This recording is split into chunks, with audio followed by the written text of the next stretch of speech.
How you doing? Randy, how's it going? Excellent. Great to have you here. Thanks for joining. Great to be here. All right, everybody. We have Matt Dixon, founding partner at DCM Insights.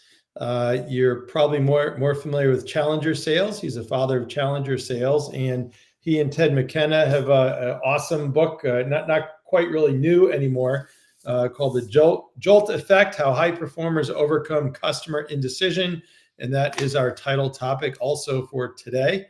We're sponsored by Sandler, who's a sales training sponsor of Sales Community. So thank you, Sandler. And for those that are members of Sales Community, thanks. For those that are not, Tucker will put up a free link. You can join salescommunity.com/winter free while we're still in the winter. So Matt lives in the DC area. His interests besides work and family are running, biking, golfing, and he was just on a ski trip out to Utah, which I'm very jealous about. Tucker, it looks like you're on free. The E may be off to the side, but I'll let you figure that out.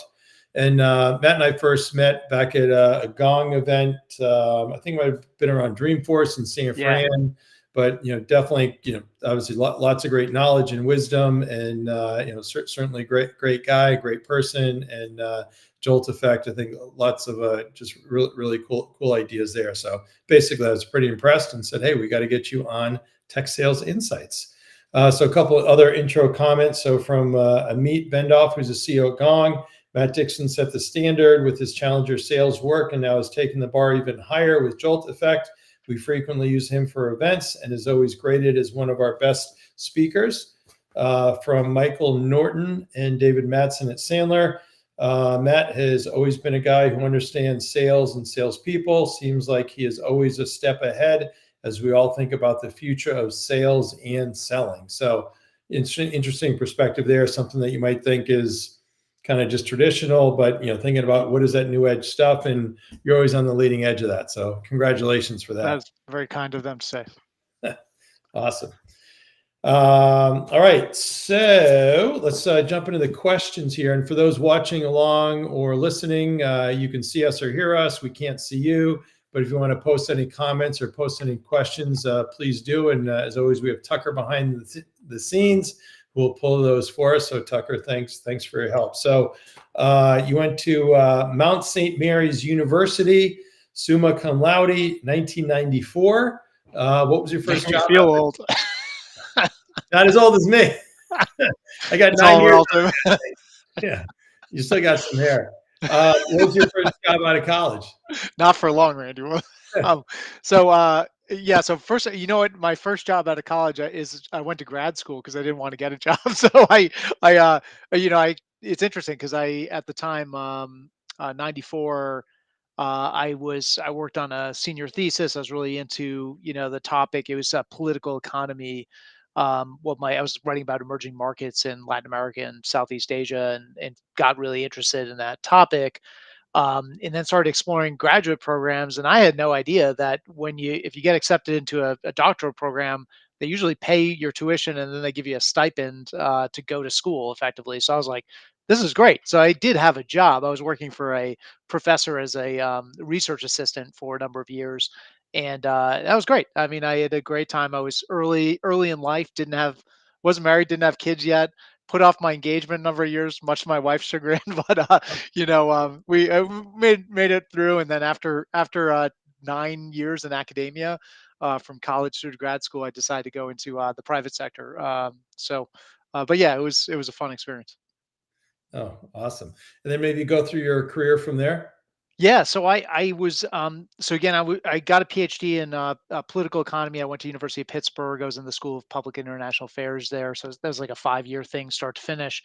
And coming out, I think I like when I was like 51% of the way done getting my PhD, I realized that I wasn't super interested in policy. I was more interested in companies and in the private sector, strategy, et cetera. And so my interest really kind of started to shift as I got through with my degree. But I stuck it out because I figured, hey, you never know, I might want to go back and be a college professor someday, and this could come in handy. So, and like I said, I didn't have any kids at the time, so I stuck it out, finished up. But then I was immediately looking for companies out there that would value, a guy like me that has a lot of in-depth research experience, writing experience, but was more focused on strategy and what companies are doing. And so I found this company called Corporate Executive Board in the DC, based in the DC area. It was a company just gone public. Actually, it eventually was renamed as CEB, and then in 2017, CEB was acquired by Gartner Group for about $3 billion. And I spent almost 20 years there. I was I was a researcher. I spent about 4 or 5 years in new product development and corporate strategy, and then I spent the duration of my time running the sales and customer experience practice areas. So we sold subscription research to functional leaders. So in this case, we were selling our research to CSOs and CROs or VPs of customer experience, chief customer officer types of folks in big companies around the world. And that's where we did the research around the challenger sale, the follow up to the challenger sale, the challenger customer. And we also wrote a book in the customer experience space called The Effortless Experience.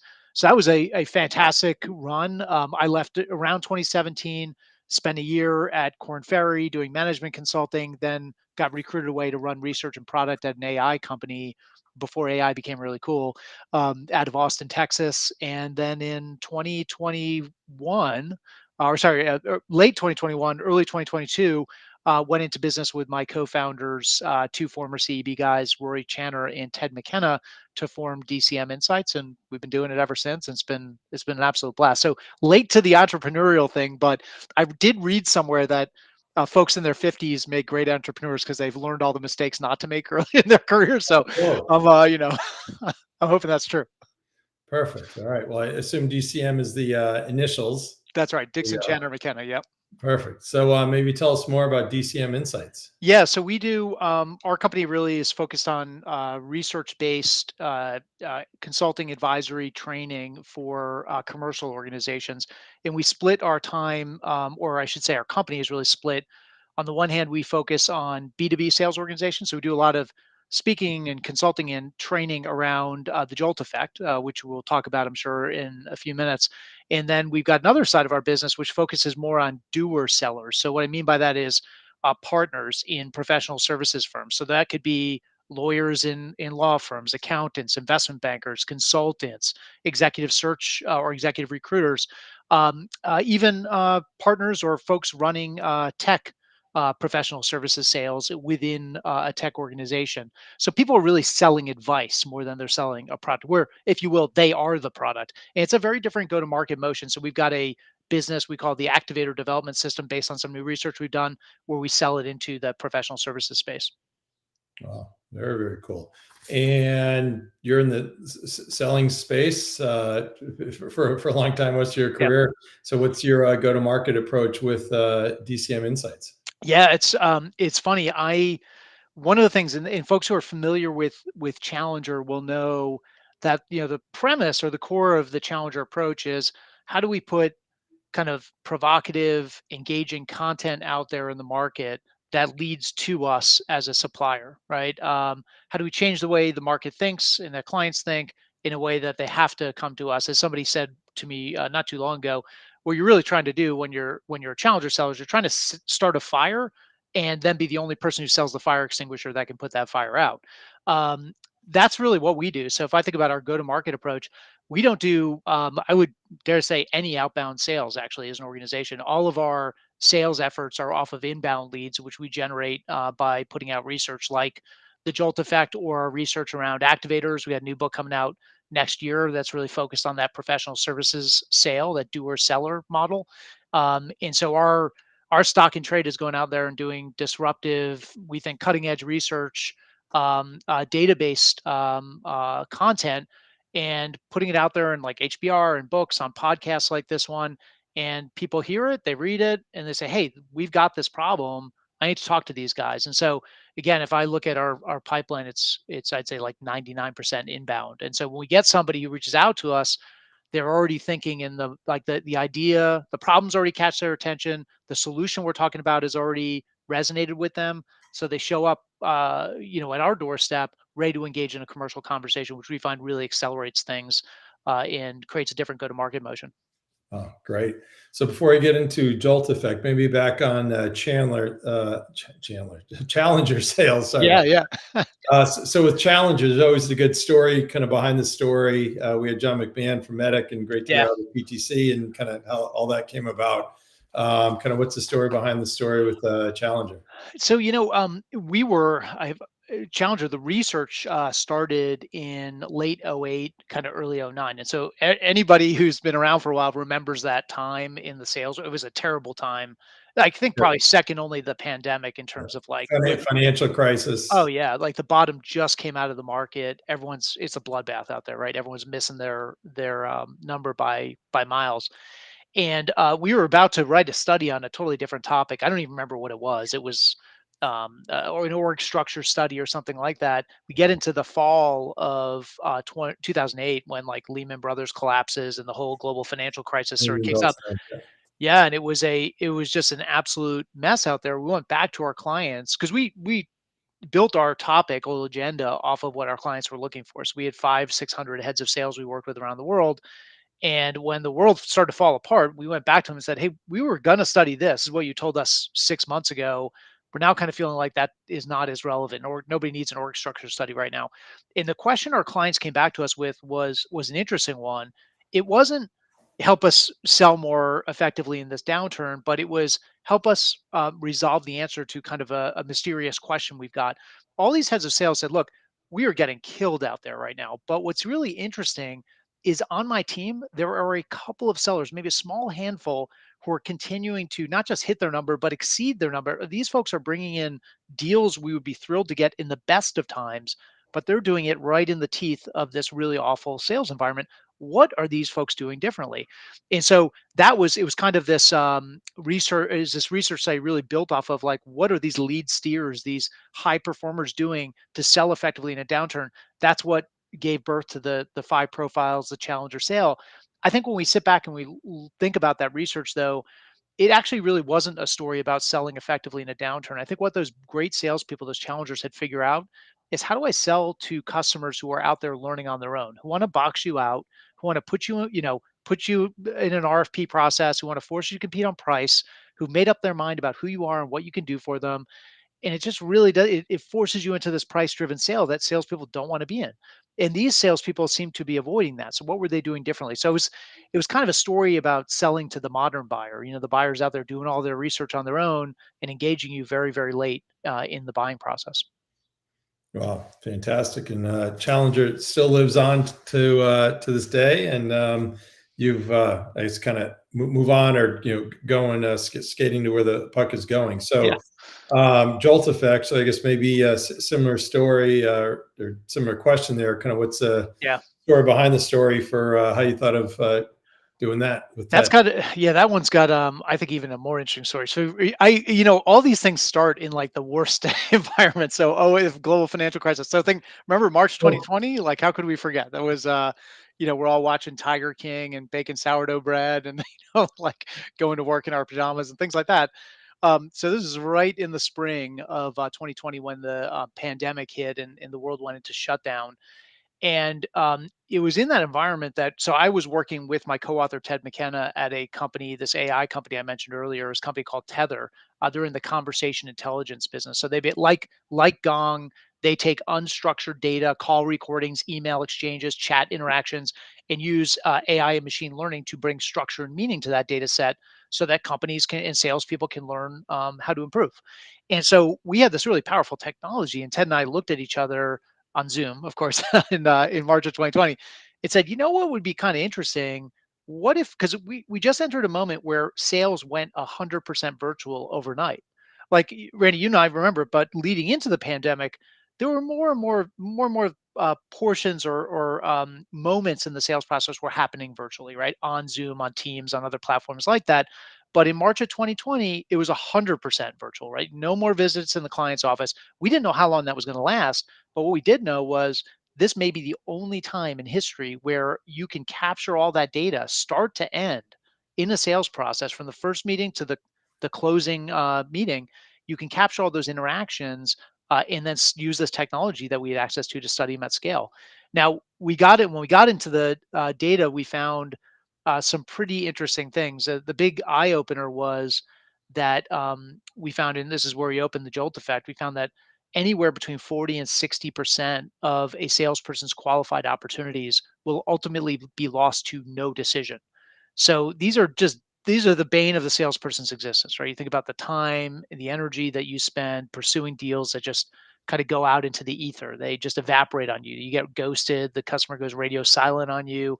You don't know why. Eventually your manager says, enough. Like, Randy, we got to mark that one as closed loss. Just mark it as no decision because we don't really know what happened, right? We never really understood that kind of loss. There's a lot of conventional wisdom out there, and there's a lot of, tribal wisdom, I would say, in sales, but nobody ever really studied that problem.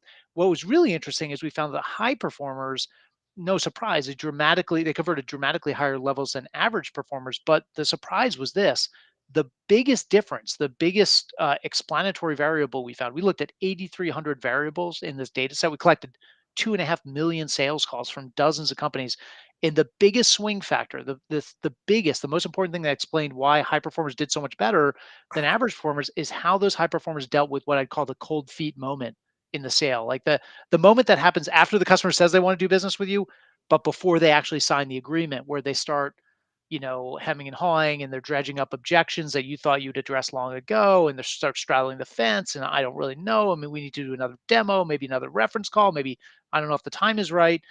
And then eventually the thing slips through the salesperson's fingers, and again, they never really understand what happened to make the customer go dark on them. So that was the genesis of that research, but it was really born out of the pandemic. I mean, just this unique moment in time that we had access to. Wow. So it sounds like you're focusing on the moment from when somebody says, yes, we're interested, and then gets cold feet, as opposed to kind of how do you get them interested? Yeah, Because yeah, most salespeople or poor performers can't even get it to the point where they do want to do it. So yeah. you're making a distinction there. Well, yeah, exactly. Well said. So one of the things because a lot of people ask me, how does this fit in with Challenger? And I think you just nailed it, which is sales is really a two-act play. The first one is exactly what you said, Randy. Is you got to get the customer interested. This is the why change question for the customer. How do I show the customer that their status quo is not acceptable anymore? It's not good enough. That Right. there's a cost to their inaction. All these things we talk about. Create that burning platform. Get them to say, yeah, okay, let's move forward. But what we found in this study was that there's a whole second act to the sales play, if you will. Even after you answer the why change question, you get the customer interested. You still have a huge percentage of those deals will end up not converting not because you failed to overcome the customer's indifference, but because you failed to overcome their indecision. They start to get cold feet for reasons that salespeople really don't understand particularly well, but high performers do, and they figure out a playbook to get that customer over the line. It's a difference between, again, creating that burning platform, the cost of inaction, all the stuff that salespeople have been taught to do, stuff that we talk about in the Challenger sale Right. extensively. That's what Challenger is about. It's about overcoming customer indifference. But once you do that, what we realize is the best salespeople, they're very, very good at putting their arm around the customer's shoulders, figuratively, of course, and saying, you know what? You're making a great decision. You're in trusted hands here. Nothing's going to go wrong. You're going to look like a hero, not like a fool. It's going to be okay. Let's move forward. Right.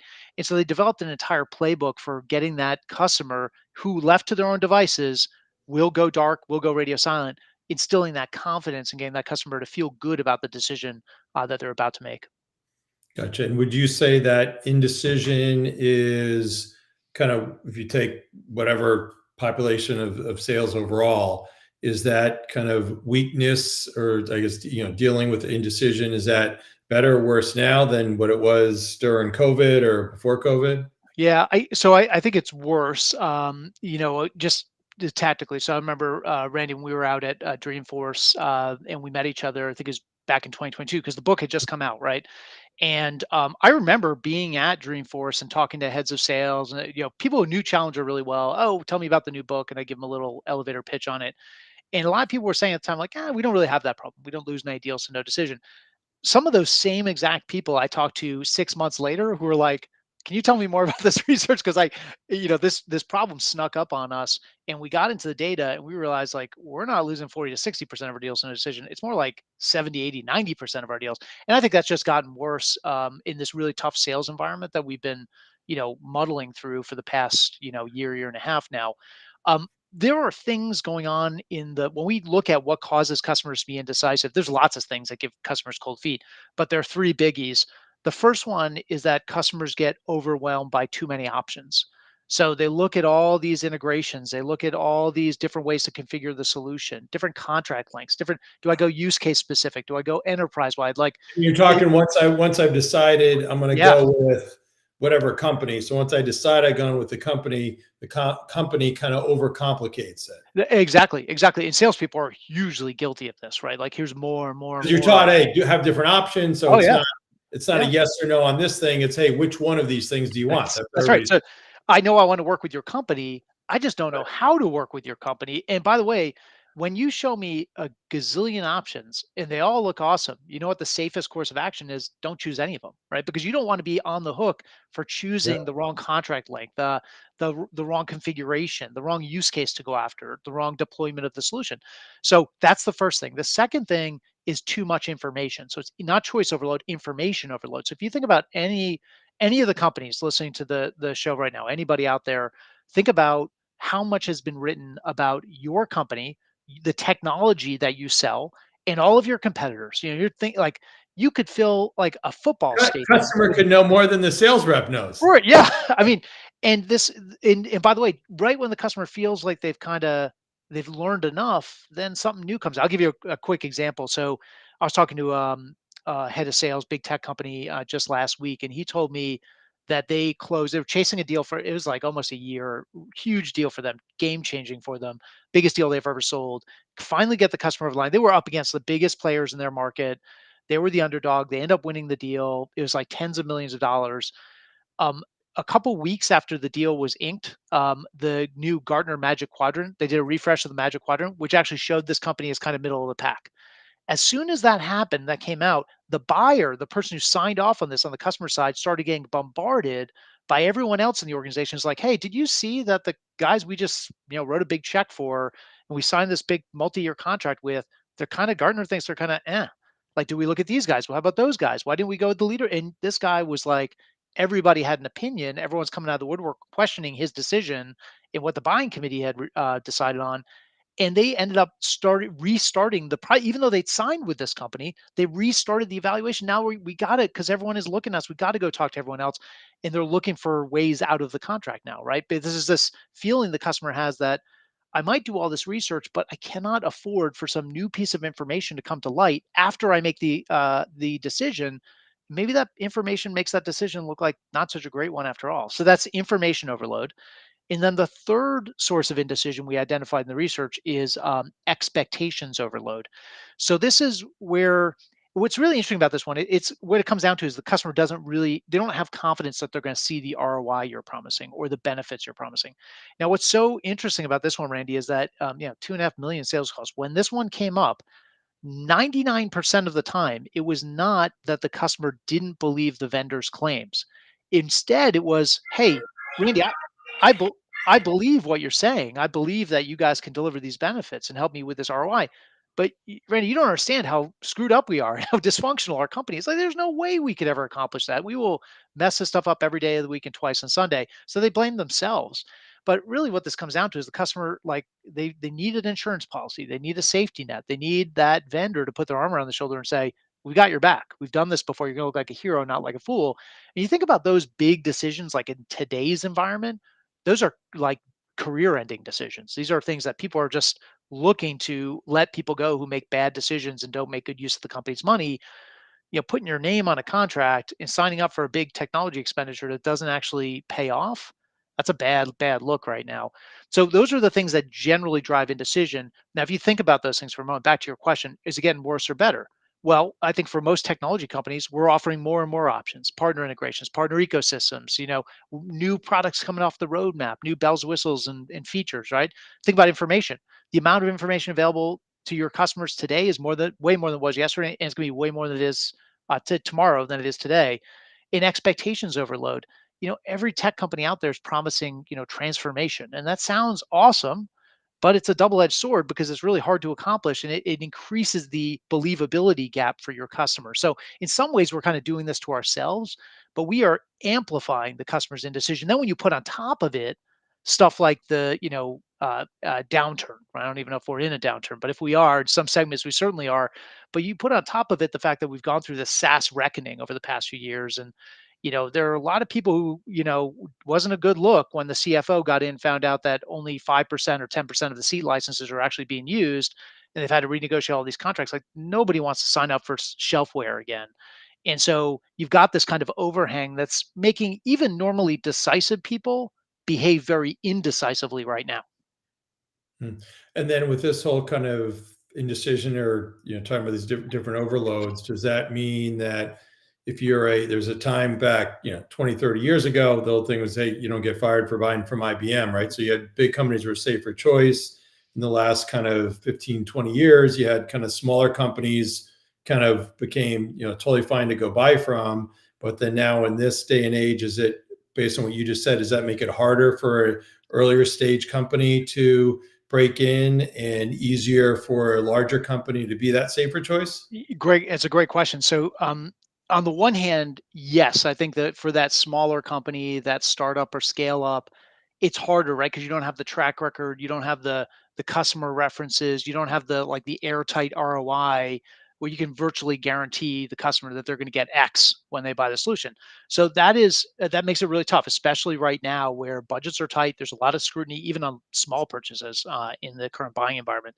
But the flip side is not necessarily true, that today, you'd much rather be the big players, the heavyweights in the space, because and this happened to me actually last year. I was at a meeting with a tech sales team for one of the big cloud players out there, and they said, "Boy, it exactly as you said, it's really good to be us right now because this is a really tough environment for those risky startups and scale ups that don't have the track record that we do." I mean, we are a household name. Everybody knows our CEO. We put on huge conferences, etc. Everyone knows who we are. I said, maybe, but you guys also offer like 4,000 versions of your product. So you're actually much worse from a choice overload perspective than your competitors.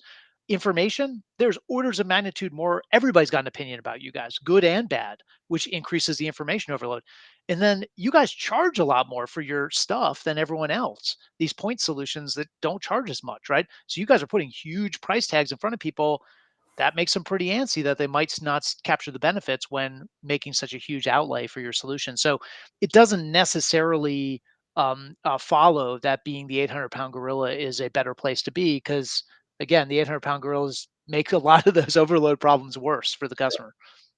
Gotcha. So you said before, talking about, I call it kind of closed loss, but I mean, back, I'll say, 20, 30 years ago, companies were maniacal around, okay, if a deal doesn't happen, if it was one loss or deferred, Yeah. why was it won? Why was it lost? Why was it deferred? Especially in the loss side. But how many times these days to come, it's almost like companies don't care. Reps can Yeah. just put, okay, close lost, okay, and nobody ever circles back. And there'll be companies I'm working with where I'll say, there's not just, I would call it sloppy sales is Yeah. really why I got lost, but nobody really seems to have that desire to really dig into it like used to be. Yeah. You're 100% right. And I think because of that, what's happened is that because nature abhors a vacuum, so what happens is that like the conventional wisdom takes over as we start making assumptions as to why that we don't know for sure why the deal was lost, but we kind of go back to the conventional wisdom. And the conventional wisdom in sales is that if a customer doesn't make a decision, if they ghost you or they go radio silent, then you didn't overcome their indifference. You didn't, they are still stuck in their status quo mindset, right? You haven't proven them what they're doing today is not good enough. You haven't shown them that your solution is a compelling enough reason to change. Or perhaps you haven't shown them that this is a huge priority. You haven't created that burning platform. And so what salespeople tend to do when the customer starts to hesitate is they make the assumption it's because the customer still prefers their status quo. So they break out their hammer and they go to town. For them, like every hesitant customer is a nail and they got one hammer and they just beat all day long on it. So they go back to the customer, and usually salespeople do this in one of three ways. The first thing is they go back to the customer and try to reconvince them of the benefits. Like, Randy, you must have blinked or something. We're in the demo, or did you see how many zeros in that ROI calculation? Man, how could you say no to this? Like, you're going to pass up on this goodness. If that doesn't work, usually salespeople step number two is to dial up the FUD, right? I'm going to try to make you squirm a little bit, dial up that cost of inaction, make you feel the pain of doing nothing, or think about the pain of doing nothing. And then step number three, if those two things don't work, is almost always an urgency driver, like a 10% discount that's only good this quarter, right? Because we're like, hey, we just know people don't want to spend more later. So if you're on the fence, you might as well save a little bit of money by saying yes now.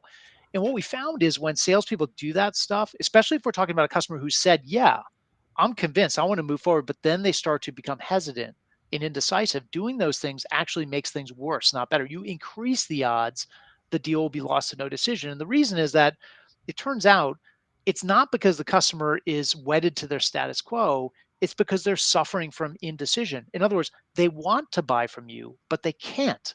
They got in their own head about what could go wrong. They know your solution is compelling. They know they got to change. They know there's a burning platform. They know they want to save the 10% by buying this quarter instead of next quarter, but they're worried. Have I made the right configuration decisions? Have I done enough research, or am I going to get surprised later? And do these guys have our backs, or am I going to look like a fool when we don't capture the ROI that is on the business case, that my name is on, that the CFO is going to approve, and then everyone's looking at me saying you screwed up? And so, what the shorthand for salespeople is, look, these FOMO tactics we tend to use, there's a time and a place to use those things. We talk a lot in the Challenger sale about overcoming the customer status quo. There's a time and a place to dial up the FOMO, right? The fear of missing out. But this jolt effect is more about dialing down the FOMO. The FOMO is the fear of messing up. And that's what jolt sellers do really, really well, is instill that confidence with the customer, not trying to scare them into action, but instilling confidence so they feel good about the decision, and we get them to move forward.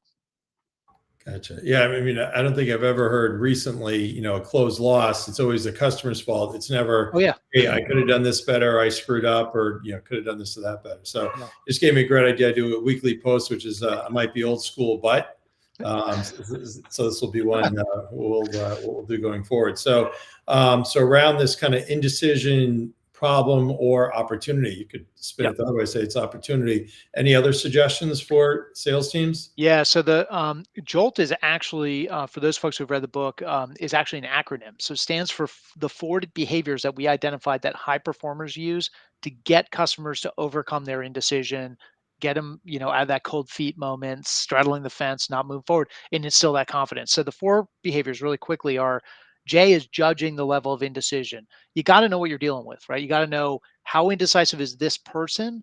Is there something about this decision that's amplifying their indecision? And is there other stuff going on in their company, or maybe the market they participate in, or compete in, that is amplifying that indecision? So you got to be able to size it, get your arms around it, and then figure out what to go do next.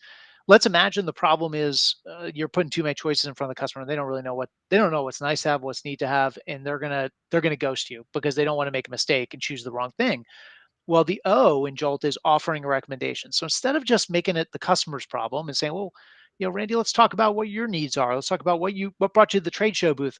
Let me make a recommendation to you. So this is very similar to, like, Randy, remember, like, think about the last time you went to a new restaurant and you looked at all the menu options. They all look great. What would happen if you asked that wait person what they recommend and they say, I don't know, sir, what are you in the mood to eat tonight? Like, it's totally unhelpful, but that's actually what most salespeople do. They put the decision back on the customer. Right.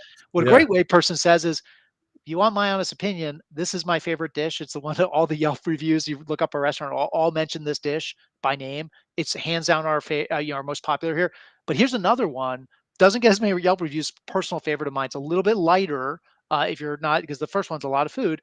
But you know what? You really can't go wrong here. Everything we make is delicious. Now, when I do that as a wait person, I harness what's called the delegation effect. Because if you go with my recommendation, you don't like it, you're blaming me as well as yourself, right? It's your decision ultimately, Yeah. but I'm the one who told you to do it.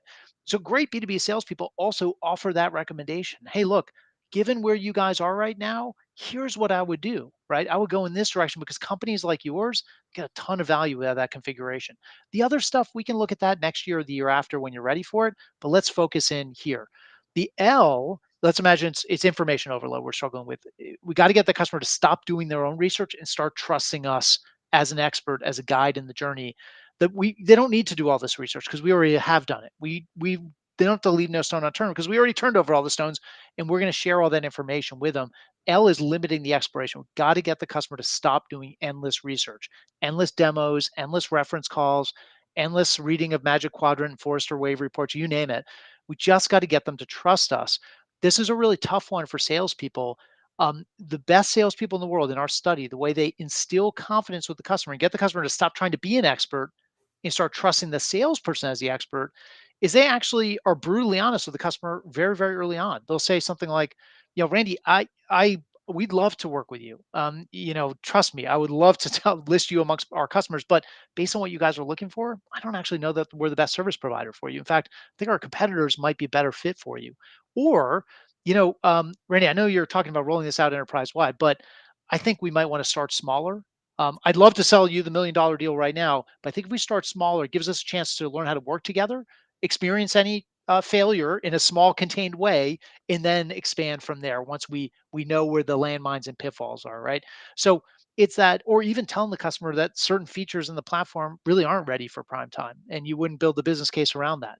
So these moments of kind of brutal honesty early on in the sale show the customer, you as a salesperson, you're not here to oversell me. You're not here to put one over on me. You're not here to hide the dirty laundry. You're here to get me to a great decision. In fact, I don't even think you care whether I buy from you or not. You just want me to make the right decision for me, my team, my organization. That's what motivates you. And if we could show the customer that, then they will trust us as their expert because we don't really have anything to hide. We're being totally above board and transparent with them. The T is taking risk off the table. And this deals with that expectations overload. We got to manage expectations, under promise and over deliver, but we also got to create a safety net for our customer. And in tech, there's lots of different ways, shapes, and forms that could take. I mentioned one before, telling the customer to maybe start smaller than they're thinking, to kind of contain that initial experience together, learn some lessons, and then expand from there. Or think about adding professional services to an engagement. So this isn't to suggest giving it away, but what great salespeople do, even around with customers who want to DIY it and they want to roll it out themselves and implement it themselves, they'll almost always sell some professional services along with it as an insurance policy. So, hey, Randy, I know you guys have the team, you have the resources, you want to roll this out. You certainly can do that with our platform, but I think you would be well served to add a complement of hours from our professional services team just in case you guys go off track, and then we can bring the A team in, swarm the problem, get you back up and running. Don't want you to experience any downtime, any slippage in the product and hitting your objectives. So again, these are things that we can do to make our customer feel like, again, we got their back. Like the worst case scenario, they're going to hit expectations, but there's a high chance they're going to exceed those. And again, they're going to look like a hero, not like a fool. Now we like it because JOLT is it's an acronym, right? But it also speaks to what's happening. Our customers stuck. They're in their own way, but they're in their own heads, right? They're stuck in this no man's land, this indecision land, and we're trying to jolt them into action to get them to move forward. Wow.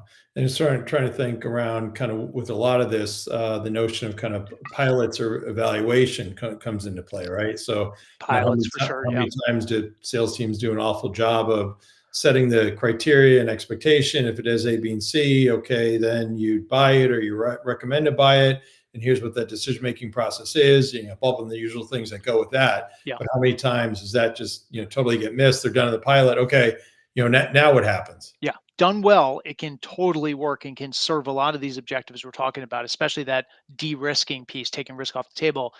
But I've heard sales teams talk about, we try to do pilots, but unfortunately, sometimes largely it's our own fault. We let it turn into a science experiment, not a pilot, right? And it's like Right. like you said, the metrics are ill-defined, the use case is ill-defined, the goalposts, nobody knows where they are, and you're actually in that sense, confusing the customer at a higher level than they were before the pilot, and it's not doing you any favors. Yeah, it's amazing, amazing for sure. And then, do you think I have a theory? I'll see if I'll lead the witness and find if you disagree. But I think during COVID, a lot of sales teams actually did really well, and a lot of people thought, "Hey, I'm crushing it, blah blah blah." And I'd say the fish kind of jumped in the boat. Now all of a sudden, it's a little bit harder. You got to go fish, and they kind of give up on opportunities. So it could be indecision, or it could be just kind of giving up. Yeah. And then I'll be saying with opportunities, I'm going, no, no. Well, why don't you go back? There's some interest. Well, they really weren't interested. Well, you got to sell some. Do Yeah. people kind of, maybe the overarching thing maybe is kind of got lazy, thinking they are too good. And then second part of that is then also kind of lost the desire to continually improve and learn. Yeah, I think you nailed it. I can't remember if it was this famous saying, but was it Warren Buffett who said, when the tide goes out, you see who's wearing a bathing suit and who's not, right? But it's kind of that, right? And when the tide goes out, you see who actually is a really good salesperson. And selling look, I'm not a sales guy. I write about sales and I research what great salespeople do, but I'm not a sales guy. But in an environment where people are like, fighting to get in line to buy your solution, and money is flowing freely, and interest rates are zero, and Right. venture money is just flowing, and it's just like a bonanza. Almost everyone, even guys like me, can sell. It's when things get really tough where you start to separate the great sellers from the rest. I'll give you a quick in Jolt terms. So we looked at the if you look at 2.5 million sales calls. What we found is this is pretty interesting. Every customer out there is going to tell you that they're decisive, right? If you ask them, if you consider yourself a decisive leader, of Oh, course yeah. they're going to say absolutely. The data says that they're mostly lying, or at least they're suffering from the Dunning-Kruger effect, and they think they're more decisive than they actually are. When we look at signs of indecision in recorded sales calls, we find that 87% of the 2.5 million we studied were with customers who were at least moderately indecisive, if not highly indecisive. So if you find a decisive customer, awesome. Sell them everything you make as soon as humanly possible. But that's only 13% of the market. The rest of the market is wringing their hands and straddling the fence and getting cold feet. And what we see is that high performers and or Jolt sellers and average performers, they both sell really well when you're looking at those 13%, the decisive customers. Jolt sellers convert like 70% of those. So it's like they knock the cover off the ball. Average performers convert at like 40%. So that's still a really high conversion rate. As soon as we get into the bulk of the market, the moderately and highly indecisive, things absolutely fall apart for average performers. They start converting at the moderately indecisive customer level at 26%. And at the deeply indecisive customer level, it's like 6%, right? So it's like throwing a dart blindfolded at the dartboard and hoping you hit the bullseye. For Jolt sellers, they convert at 52%. Or sorry, no, sorry, it's 57% with the moderately indecisive customer. So almost 60% conversion rate, and that's where the bulk of the market is that moderate level of indecision. And then with the deeply indecisive customers, they convert at 31%.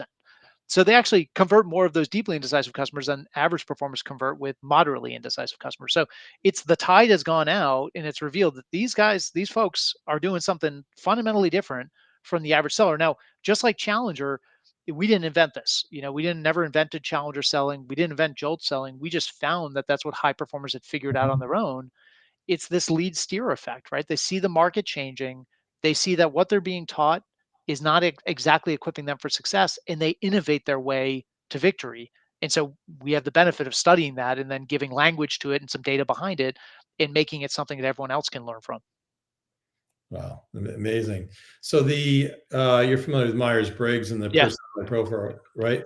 Do they test for somebody's decisiveness? I know you have whether you're introvert or extrovert and kind of other things. Is there a way, kind of personality profile ways to see if somebody's decisive or not? Yeah, we talk about in the book. There's kind of three is around this J, judging the level of indecision. Part of that is understanding who your buyer is as a person. So this is about personality type, and you're never going to administer a Myers-Briggs test to your customer, but there are some tells or some things you want to look for. So I'll give you one example. So one marker of a person's individual level of decisiveness is whether they are a satisficer or a maximizer. So, in sales terms, what this means is a satisficer is somebody who can look at all the features and capabilities of your solution and they can prioritize. They can say, Randy, the most important thing to us is speed and flexibility. We're okay spending. We know like price is not we're not buying on price. We're buying on this other thing. And this other thing, we don't even care about that. Maximizers want you to be the fastest and most flexible, the cheapest, and you got to be top of the charts on everything else, right? They're never happy and they're always looking for that gap, the thing that you're not as good as your competitors. And then they get kind of turned all around, right? Because they will never find the vendor who is number one in every single dimension. That is a maximizer is like death for a salesperson. If you find somebody who can't prioritize what's important, who can't take the 10 attributes and force rank them from most important to least important, and is not willing to say, all you got to be is good enough on these dimensions, and that's cool. But you got to be number one on these other things that we really care deeply about. If the customer's unable to do that, you've got a maximizer, and a maximizer is never going to be content. And so that's a personality dimension. But again, we talk about well, what about this sale? What about this decision is amping up their level of indecision? Is it we put too many options in front of them? Is that there's too much information for them to sift through to get educated? Is it that this is too risky, right? It's too big of a decision. And then you got to look at the contextual factors. Are we in a recession? Did their company just go through layoffs? Did they make a big purchase with one of our competitors in the past and it blew up in their faces, and now people have egg on their face and they're bringing that baggage to this decision. So they may be normally decisive, but because of what happened in the past, it's making them very indecisive about this particular call they have to make. Wow, fantastic. So everybody, I get kind of lost in the moment here. This is so good going through everything here. So if anybody's watching or following along, feel free to ask any questions that you like as well. Certainly, really fascinating here. So anyway, side note, I was going to say there's a company, Humantech AI, that does, you can go to your LinkedIn and it does a pretty good job of saying kind of what is your personality Mm, profile. It'd be interesting to see around this whole notion of decisiveness. And then per deal, you have also multiple players, right? So you've got that's right. different people and you don't really know who's actually going to have all the juice. So everything that you just said, you have to do with multiple personas as well, right? You do, and not only that, but I think you've got to, we talk about this in the challenger customer when you find your mobilizer, right? So you got all these different stakeholder types, high performers target mobilizers. That's the person they hand the baton to and they hitch their wagon to. But this adds an extra dimension to that because that person may want to mobilize for your solution, but they're going to sit around a buying committee with maybe a dozen or more other stakeholders who all suffer from, like, this person over here says we need to do more research. They're suffering from information overload. This person over here thinks it's too risky and we can't sign up for the ROI. That person over there is hemming and hawing about the configurations and the integrations and the contract. And so you got to equip that mobilizer to jolt all of those other stakeholders into action, right? So it's a complex, especially talking about complex technology solution sales. You're trying to overcome indecision not just of your main person, your mobilizer, but equip them to overcome the indecision of the other stakeholders on the buying committee. Because sometimes you won't have a chance to, right? You won't engage with those folks, but they are waiting in the depths to submarine your deal behind closed doors. So Totally. Amazing. So awesome there. I'll just kind of move on and kind of maybe rifle through some other questions, but I'm sure in your career you've had probably lots of great mentors. Any one or two in particular you want to call out and advice you'd received? yeah, a lot in my career. I think back on some of the folks who kind of taught me as a researcher. There's a guy who used to be chief of research at CEB named Derek Van Beaver. He works at Harvard Business School now. Was a former research colleague of Clay Christensen before he passed away. And so he was kind of the godfather of research at our company, and a lot of what I learned from him and from watching how he operates. A number of other folks I'd call out. One of which just in the news recently, our former CEO Tom Monahan, who just became CEO at Heidrick and Struggles, the global search and talent advisory firm. So very excited about him. A number of former CBers there, but Tom was also a fantastic researcher and great storyteller. And so I had the CEB was a really fascinating eclectic combination of really unique people, but what drove all those people was one thing, which was going out there, questioning the conventional wisdom, using research and science to study these big problems that our clients, in my case, heads of sales, heads of customer experience, but we worked with CFOs, with heads of HR, chief information officers, you name it, that the big problems that they're struggling with, and to come at it from a different angle and then surface insights, whether it's Challenge or it's Jolt or any of these other pieces of content we put out there that give them a new path forward. But again, they're research and science back, so they instill that confidence that we've been thinking about this problem the wrong way. But part of doing that is the research and science. Part of doing it is telling a great story around it, so people want to take action on it. And so those guys were some of the very best in the business that I had a chance to work with. But it was a real privilege to be surrounded by folks like that for almost 20 years. Awesome. And then similarly, maybe I'm sure there's a lot of them, but kind of one or two sales leaders that you would Yeah, call out that you yeah. respect and why? A couple. So I'll call it. There's a lot of sales leaders I've had the privilege of working with. I think one of the ones who I don't know if she's forgiven us yet, but Deb Oler from Granger, who's since retired, we tell Deb's story in the Challenger sale, and I think I ran into her a number of years after the book came out, and she's like, my phone has been ringing off the hook ever since you guys wrote that book. If people want to know how do we do this, because it was progressive sales leaders like Deb who figured out Challenger selling before we even had a word for it, right? So they'd already figured out it's better to lead to your solution than lead with your solution, and you want to tell a different kind of story. So a lot of what we wrote about in the Challenger sale was built back from what really progressive leaders like Deb had figured out before we did. So you got to give credit where credit's due. These are very innovative sales leaders. Now today, I mentioned the professional services side of our business.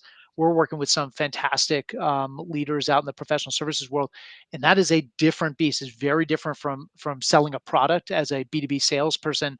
So we're working with a couple of folks. Angela Petros leads marketing and business development for Baker McKenzie, the fourth biggest law firm in the world.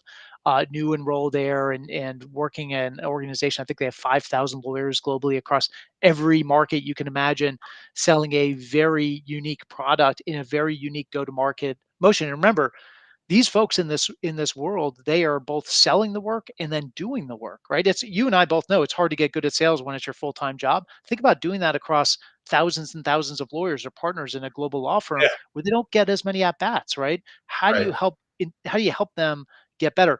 Another one I'll mention is a woman named Erin Corbin Mazzaros. Erin is chief client officer at Evershed Sutherland, another huge global law firm. And what I like about what Erin's doing is typically in professional services we spend time developing partners. So when you make partner and then we realize you need help learning how to be a business developer, that's where you get the training. Yeah. But what makes Erin really different is she's doing something I think is really revolutionary in the space. She's actually investing at the associate level, right? So she's saying, look, I don't want people to make partner and then have this scary moment where it's like, holy smokes, I've never learned how to be a salesperson or how to be a business developer and have to kind of play catch up. I've been spending my whole career learning how to be a great lawyer or a great accountant or a great investment banker, and nobody ever taught me how to make it rain. She's investing at an early stage because she wants these people to feel really confident in their own business development capabilities so they hit the ground running when they make partner. And so I think that's pretty cool. A lot of other firms looking at what Eversheds is doing right now at the associate level and taking notes because it's a game changer in that space. Awesome. All right. So I think maybe one more here. What about similarly any CEOs that you think kind of embody this as well? Yeah, well, I got to give a shout out to my longtime boss, Haniel Lin, who was he is now CEO of Castle Systems in the DC area, and he's I worked for Haniel for probably 16 of my 18 or 19 years I was at CEB. Phenomenal leader, super innovative thinker. Just learn. I can't even tell you how much I learned from the guy about managing people, about strategy, about presenting to senior executives, to winning buy-in for your ideas and your proposals. And then the other one, I just recently been spending some time with Scott McIntyre. Scott is CEO over at Guidehouse Consulting, huge global consulting outfit based in the DC area, and just have been fascinated. I spent a couple hours with them just recently learning about their story. They're a newish consulting firm who is absolutely on a tear. They're like a $3 billion plus consulting firm, now 17,000 employees. And the focus that Scott and his team have had on quality of delivery has really differentiated them in the marketplace, but also their focus on teamwork and collaboration, which really sets them apart in a world where look, in a lot of professional services, it's about like, this is my client. And that's not how Guidehouse operates. So they operate from this is our client, and we work together from a team-based and collaborative perspective, which I think people talk about a lot, but these guys really make it happen in a very powerful way. Awesome. All right. Well, time flies when you're having fun. You've been awesome, Matt. Thank you so much. Thanks for having me, Randy. So next week we have episode number 159, Muhammad Ali, who's COO at IBM Consulting. His title topic is going to be how generative AI is disrupting the IT consulting industry as we know it. So somewhat tied in with your professional services. So, Yep. all right, everybody, have a great week. Awesome nuggets here for sure. Thank you so much, Matt. And Tucker, as always, thanks for your help behind the scenes. Thanks to Sandler for sponsoring. And for those that are members of Sales Community, thanks. For those that are not, you got the free link there. Have a great day. And